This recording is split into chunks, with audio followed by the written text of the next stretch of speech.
Let's move on to the SAC. There's one really big game in the SAC this week. It's Snider against Bishop Luers. Obviously, Snider coming off a close win on a field goal in the final 10 seconds in the Battle of the Bishops last week. They're undefeated, and Luers has really kind of found their feet. I know the competition hasn't been as good the last 4 weeks. That includes a 1-point loss to Dwenger, but they won the other 3 fairly handily. So what do you see as being the key in this one? Because Snider will go in as the favorite, but as I mentioned, Luers has got Hambright healthy. They've got Presley, and they're starting to kind of figure out how all the pieces fit, which is dangerous when Luers enters the postseason right. with things clicking. Right, and I think Luers has played very well of late, and even in that Dwenger game that they lost by a point, I mean, that was a good defensive effort for Luers.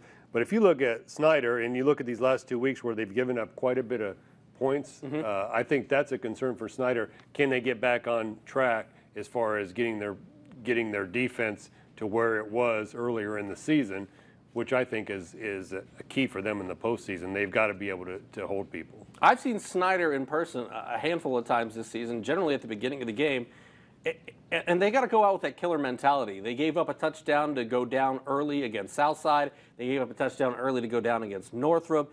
It just hasn't felt like, and they gave up 21 in a row to Dwenger. I mean, impressive to dig themselves out of that for sure, hole. yeah.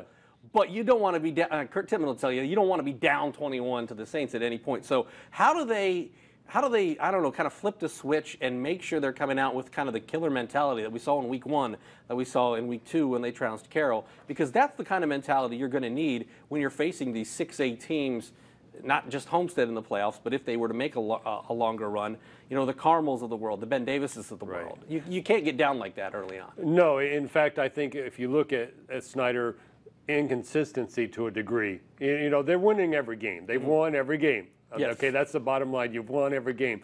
But you've got to have consistent play, and I'm sure that Coach Tittman's getting a little frustrated by the slow starts on occasion, last week in particular.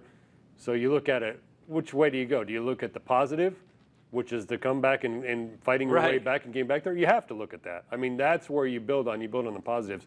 But I think that this is a big game for them to head into the postseason because, okay, if you come out and you play well against Luers right off the bat, okay, you get on top early, you play a solid defensive game, then I think you feel better going into that postseason. Of course, we know what game awaits them with Homestead in the first round of the 6A.